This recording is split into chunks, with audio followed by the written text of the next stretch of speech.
Why did the big storm make everyone build again? Imagine a giant teddy bear who loved to hug trees. One day, he sneezed so hard that he blew all the houses away. Everyone was sad, but a brave little squirrel decided to help. He gathered nuts and twigs to rebuild.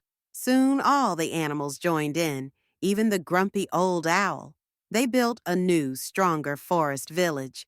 And guess what? The teddy bear felt so sorry. He promised to be more careful. Remember, teamwork can fix anything. Hit the like button, subscribe, and leave a comment to support us.